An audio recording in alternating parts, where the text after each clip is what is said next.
ಎಲ್ರಿಗೂ ನಮಸ್ಕಾರ. ಇವತ್ತು ನೀಟ್ ಪರೀಕ್ಷೆಯ ಆ ಅಕ್ರಮದಿಂದ ಆದಂತಹ ಒಂದು ಅನಾಹುತಗಳು, ಆ ಅನಾಹುತವನ್ನು ಪ್ರಶ್ನಿಸಿ ಏನು ಸೋನಂ ವಾಂಗ್ಚುಕ್ ಅವರು ಒಂದು ಉಪವಾಸ ಸತ್ಯಾಗ್ರಹವನ್ನು ಮಾಡ್ತಾಯಿದ್ರು. ಆಗ ಯಾವುದೇ ರೀತಿಯಲ್ಲಿ ಅದಕ್ಕೆ ಯಾರೂ ಬೆಂಬಲವನ್ನು ಕೊಡದೇ ಇದ್ದಾಗ ಅವರನ್ನು ಅಲ್ಲಿಂದ ಏನು ಬಲವಂತವಾಗಿ ಅವರ ಹೋರಾಟವನ್ನು ಹತ್ತಿಕ್ಕಲು ಪ್ರಯತ್ನಿಸಿದಾಗ ಇವತ್ತು ನಾವು ಏನು ಜಂತರ್ ಮಂತರ್ನಲ್ಲಿ ವಿದ್ಯಾರ್ಥಿಗಳ ಒಂದು ಬೃಹತ್ ಪ್ರತಿಭಟನೆಯನ್ನು ನೋಡಿದ್ವಿ. ಆ ಪ್ರತಿಭಟನೆಯಲ್ಲಿ ಪೊಲೀಸರ ಲಾಠಿ ಚಾರ್ಜ್ ಅದನ್ನು ವಿರೋಧಿಸೋದಕ್ಕಿಂತ ಅದನ್ನು ಕೂಡ ಬೆಂಬಲಿಸೋರು ಇದ್ದಾರೆ. ಹೌದು, ವಿದ್ಯಾರ್ಥಿಗಳಿಗೆ ರಕ್ತ ಬರುವ ಹಾಗೆ, ಸಾಯುವ ಹಾಗೆ ಮಾರಣಾಂತಿಕವಾಗಿ ಪೊಲೀಸರಿಂದ ಹಲ್ಲೆ ಆಗಿದೆ ಅಂತಲೇ ಹೇಳಬೇಕು. ಕಾನೂನು ಸುವ್ಯವಸ್ಥೆಯನ್ನು ಕಾಪಾಡಬೇಕಾದಂತಹವರು ಏನು ಅಮಾಯಕ ವಿದ್ಯಾರ್ಥಿಗಳ ಮೇಲೆ ಈ ರೀತಿಯಾದಂತಹ ಹಲ್ಲೆಯನ್ನು ಮಾಡ್ತಾ ಇದ್ರೆ ಅದನ್ನು ಕೂಡ ಒಂದು ಸಮರ್ಥಿಸಿಕೊಳ್ಳುವಂತಹ ನೀಚ ಮನಸ್ಥಿತಿ ಇರೋರು ಯಾರಿಗೂ ಖಂಡಿತ ಮಕ್ಕಳಿರೋದಕ್ಕೆ ಸಾಧ್ಯನೇ ಇಲ್ಲ ನನ್ನ ಪ್ರಕಾರ. ಯಾಕಂತಂದರೆ ಒಬ್ಬ ಮಕ್ಕಳು ಓದಬೇಕಾದ್ರೆ ಅವರ ಶ್ರಮ ಎಷ್ಟಿರುತ್ತೆ, ಪರಿಶ್ರಮ ಎಷ್ಟಿರುತ್ತೆ ಅನ್ನೋದು ಅವರ ತಂದೆ ತಾಯಿಗಳಿಗೆ, ಶಿಕ್ಷಕರಿಗೆ ತುಂಬ ಚೆನ್ನಾಗಿ ಗೊತ್ತಿರುತ್ತೆ.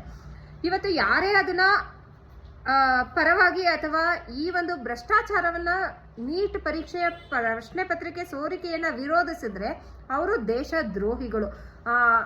ಹಲ್ಲೆ ನಡೆಸದೆ ಇನ್ನೇನು ಮಾಡಬೇಕಾಗಿತ್ತು? ಸಂಸತ್ತನ್ನ ಉರುಳಿಸ್ತೀವಿ ಅಂದ್ರು, ನೇಪಾಳದ ರೀತಿನಲ್ಲಿ ಒಂದು ದಂಗೆ ಹೇಳ್ತೀವಿ ಅಂದ್ರು ಅಂತೆಲ್ಲ ಹೇಳ್ತಿದ್ದಾರೆ. ಅವರು ವಿದ್ಯಾರ್ಥಿಗಳ ಅಂತ ನಿಮ್ಮ ಪ್ರಶ್ನೆ.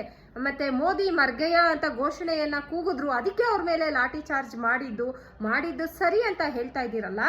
ನಾಚಿಕೆ ಅನ್ನೋದು ಖಂಡಿತ ನಿಮ್ಗೆ ಯಾರಿಗೂ ಇಲ್ವೇ ಇಲ್ಲ ಬಿಡಿ ಅಂತ ಹೇಳೋರ್ಗೆ. ಯಾಕೆ ಅಂದ್ರೆ ಆಯ್ತು, ಮೋದಿ ಅವರು ಈ ಒಂದು ರಾಷ್ಟ್ರದ ಪ್ರಧಾನಮಂತ್ರಿಯಾಗಿ ನೀಟ್ ಪರೀಕ್ಷೆಯ ಅಕ್ರಮ ಆಗಿ, ಪ್ರಶ್ನೆ ಪತ್ರಿಕೆ ಸೋರಿಕೆಯಾಗಿ ವಿದ್ಯಾರ್ಥಿಗಳು ಬಲಿಯಾದ್ರೂ ಕೂಡ ಇದುವರೆಗೂ ಇಷ್ಟು ಪ್ರತಿಭಟನೆ ಆಗೋವರೆಗೂ ಯಾವುದೇ ಒಂದೇ ಒಂದು ಮಾತನ್ನ ಆಡಿಲ್ಲ. ಯಾಕೆ? ಮತ್ತ್ಯಾಕೆ ಪ್ರಧಾನಮಂತ್ರಿ ಬೇಕು ನಮ್ಮ ದೇಶಕ್ಕೆ? ಪ್ರಧಾನಮಂತ್ರಿ ಇನ್ನೇನ್ ಮಾಡ್ಲಿಕ್ಕೆ ಇರೋದು? ಬರೀ ವಿದೇಶ ಪ್ರವಾಸ ಮಾಡ್ಲಿಕ್ಕಿರೋದಾ? ಬೇರೆ ಬೇರೆ ದೇಶಗಳು ಎಲ್ಲದ್ರ ಬಗ್ಗೆ ಮೋದಿ ಮಾತಾಡ್ತಾರೆ, ಬಾಯೋರ್ ಬೆಹನೋ ಅಂತ ಬಂದ್ಬಿಡ್ತೀರಾ. ಆದ್ರೆ ಇಂತಹ ಅಕ್ರಮ ಆದಾಗ ಮಾತಾಡಕ್ಕೆ ಬಾಯಿ ಇರ್ಲಿಲ್ವಾ ನಿಮ್ಮ ಮೋದಿಗೆ? ಅದನ್ನ ಪ್ರಶ್ನೆ ಮಾಡಬಾರ್ದ? ಅದಕ್ಕೆ ಮರ್ಗಯ್ಯ ಅಂತ ಕೂಗಿದ್ದಾರೆ. ಮಾತೇ ಆಡ್ಲಿಲ್ಲ ಅಂದ್ರೆ ಅವ್ರು ಬದುಕಿದಾರ ಅಂತ ಹೆಂಗ್ ಗೊತ್ತಾಗ್ಬೇಕು ಅಂತ. ಇನ್ನ ವಿರೋಧ ಪಕ್ಷ ಅನ್ನೋದು ಇಲ್ವೇನೋ ನಮ್ಮ ರಾಜ್ಯದಲ್ಲಿ, ರಾಷ್ಟ್ರದಲ್ಲಿ ಇಲ್ವೇ ಇಲ್ಲ. ಅವರೆಲ್ಲ ಯಾವತ್ತೋ ಸತ್ತೋಗ್ಬಿಟ್ಟಿದ್ದಾರೆ ಅಂತ ಅನ್ಸುತ್ತೆ. ಈ ಒಂದು ನೀಟ್ ಪರೀಕ್ಷೆ ಅಕ್ರಮ ಆದಾಗ ಶಿಕ್ಷಣ ಸಚಿವರಿಗೆ, ಈ ಒಂದು ಜವಾಬ್ದಾರಿ ಹೊತ್ತಂತಹವರಿಗೆ ಸರಿಯಾದ ಶಿಕ್ಷೆ ಆಗಿದ್ರೆ ಅಥವಾ ಅವರು ಸರಿಯಾದ ರೀತಿಯಲ್ಲಿ ಇವುಗಳ ಬಗ್ಗೆ ಮಾತನಾಡಿ ನಾವು ಕ್ರಮ ವಹಿಸ್ತೀವಿ ಅಂತ ಪ್ರಧಾನಮಂತ್ರಿ, ಶಿಕ್ಷಣ ಸಚಿವರು ವಿದ್ಯಾರ್ಥಿಗಳಿಗೆ ಒಂದೆರಡು ಸಾಂತ್ವನದ ನುಡಿಗಳನ್ನ ಎಲ್ಲಾದ್ರೂ ಹೇಳಿದಿದ್ರೆ ಇವತ್ತು ಈ ರೀತಿಯ ಪರಿಸ್ಥಿತಿ ಬರ್ತಾ ಇರಲಿಲ್ಲ. ಇದೆಲ್ಲವನ್ನ ಬಿಟ್ಬಿಟ್ಟು ಅವರು ಭಯೋತ್ಪಾದಕರು, ಅವರು ಗೂಂಡಾಗಳು, ವಿದ್ಯಾರ್ಥಿಗಳು ಅಲ್ಲ, ಅಲ್ಲಿ ರಾಜಕೀಯ ಬರ್ತಾ ಇದೆ ಅಂತ ಹೇಳ್ತಾ ಇದ್ರ. ವಿದ್ಯಾರ್ಥಿಗಳನ್ನ ಬೆಂಬಲಿಸಲಿಕ್ಕೆ ಎಲ್ಲರೂ ಹೋಗಿದ್ದಾರೆ, ಅವ್ರ ಅಭಿಪ್ರಾಯನ ಹಾಕ್ತಿದ್ದಾರೆ. ಇಲ್ಲಿ ವಿದ್ಯಾರ್ಥಿಗಳದ್ದು ಏನು ತಪ್ಪಿದೆ? ವಿದ್ಯಾರ್ಥಿಗಳಿಗೆ ಬೇಕಾಗಿರೋದು ನ್ಯಾಯ, ಅವರಿಗೆ ಬೇಕಾಗಿರೋದು ಬೆಂಬಲ. ನಿಮ್ಮ ಕಿತ್ತೋದ ಹೀನ ರಾಜಕೀಯ ಅವ್ರಿಗೆ ಬೇಡ. ಮೊದಲು ವಿದ್ಯಾರ್ಥಿಗಳ ಭವಿಷ್ಯವನ್ನ ರೂಪಿಸುವಲ್ಲಿ ಅವರ ತಂದೆ ತಾಯಿಗಳ, ಶಿಕ್ಷಕರ ಶ್ರಮ ಎಷ್ಟಿದೆ ಅನ್ನೋದನ್ನ ಅರ್ಥ ಮಾಡ್ಕೊಳ್ಳಿ. ಈ ನಿಮ್ಮ ನೀಚ ರಾಜಕೀಯ ಏನೇ ಆದ್ರೂ ಬೆಂಬಲಿಸಬೇಕು ಅಂತ ಯಾರೋ ಕಮೆಂಟ್ ಮಾಡಿದ್ರು. ನಮ್ಮ ದೇಶಕ್ಕೋಸ್ಕರ ಒಂದು ಪರೀಕ್ಷೆಯ ಒಂದು ವಿರುದ್ಧವಾಗಿ ನಮ್ಗೇನು ಮುಖ್ಯನೇ ಅಲ್ಲ ಅಂತ ಹೇಳ್ತಾ ಇದ್ರು.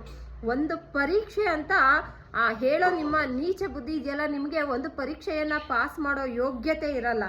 ಆ ಒಂದು ಪದವಿಯನ್ನ ಪಡೆದುಕೊಂಡವ್ರಿಗೆ ಅದರಕ್ಕೆ ಏನು ತಯಾರಿ ನಡೆಸಿರ್ತಾರಲ್ಲ ಅವ್ರಿಗೆ ಮಾತ್ರ ಅದು ಗೊತ್ತಿರುತ್ತೆ. ಇವತ್ತು ಒಂದು ಶಿಕ್ಷಣ ವ್ಯವಸ್ಥೆಯೇ ಈ ರೀತಿಯಾಗಿದೆ. ಇವತ್ತು ಅದಕ್ಕೆ ಸಂಬಂಧಪಟ್ಟ ಶಿಕ್ಷಣವಂತರಿಗೆ, ಶಿಕ್ಷಣ ಪಡೆದವ್ರಿಗೇನೆ ನ್ಯಾಯ ಇಲ್ಲ.